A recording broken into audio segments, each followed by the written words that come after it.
De ces camps de fortune, de ces misérables bivouacs, de ces corps à l'agonie, il ne reste plus de traces aujourd'hui. La forêt les a engloutis, seules demeurent quelques images d'archives.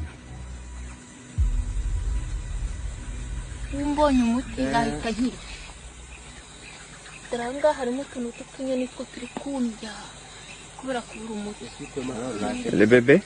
Le bébé c'est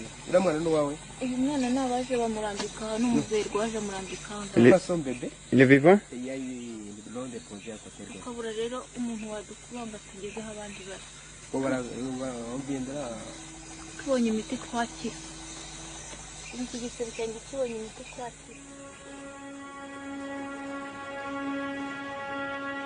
Plus de 200 000 réfugiés en détresse sont rassemblés à Tingi-Tingi, mais les organisations humanitaires ne peuvent pas les secourir car l'armée rwandaise leur interdit l'accès au camp.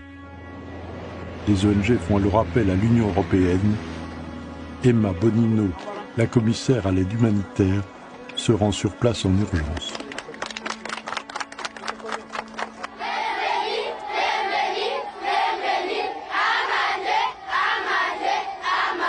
Plus de 3 mois de marche dans la forêt, dans la boue, sans abri, sans habits, sans médicaments et presque sans nourriture.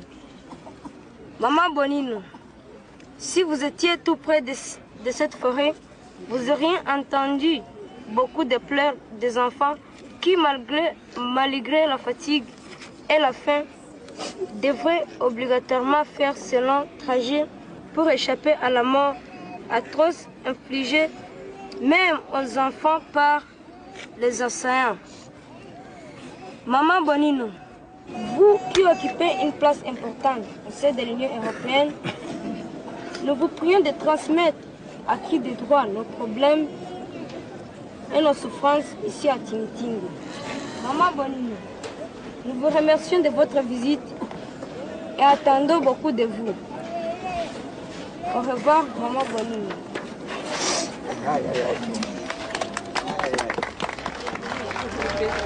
Mais peu de temps après le départ d'Emma Bonino, l'étau se referme sur les réfugiés et le camp est pris d'assaut. Beaucoup sont morts. Des milliers sont morts. Parce que des milliers ont été massacrés à Tingi-Tingi. Donc ce sont des vérités que certains potentats de l'époque ont tenté d'étouffer. L'ONU sait qu'on a massacré des réfugiés hutus rwandais sur le territoire congolais, donc en terre congolaise. Et donc l'ONU ne peut pas nous dire aujourd'hui qu'elle ne connaît pas. Parce que les HCR étaient ici à Kisangani. Mais comme le rapport de force à l'époque était en faveur du Rwanda, parce qu'il fallait balayer Mobutu après la guerre froide, eh bien, les gens se sont tus. Les gens se sont tus, ils n'ont rien fait. There's testimony from Congolese that record that bodies were gathered, were burned, buried to hide the evidence. But there's a very serious group of crimes that were committed south of Kisangani that I think have never been investigated to satisfaction. C'était des troupes rwandaises, mais qui avaient quelques petits leaders congolais pour essayer de congoliser la bataille, mais c'était des troupes rwandaises, on le sait, avec des commandants rwandais. James Kabarebe en personne était ici, et il y avait aussi celui qu'on appelait à l'époque le commandant Hippo. Parce qu'on l'avait vu ici à Kisangani, dans certains petits bistrots ici, les commandants Hippo n'est autre que l'actuel Joseph Kabila. Et donc il était ici, les gens le voyaient, ils étaient là.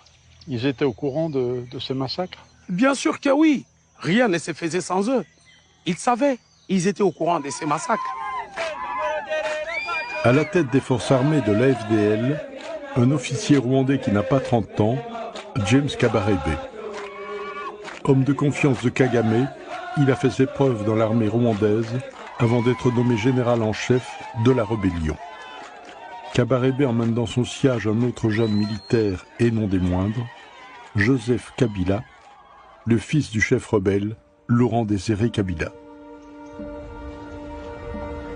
Sur la route de Kisangani, les troupes rwandaises ont fini par rattraper plusieurs milliers de réfugiés qu'elles entassent dans un train pour forcer leur retour au Rwanda. Pour accueillir le convoi, on fait appel à des ONG. Mais les humanitaires découvrent un véritable désastre. Pour des centaines de réfugiés, le train n'est plus qu'un cercueil.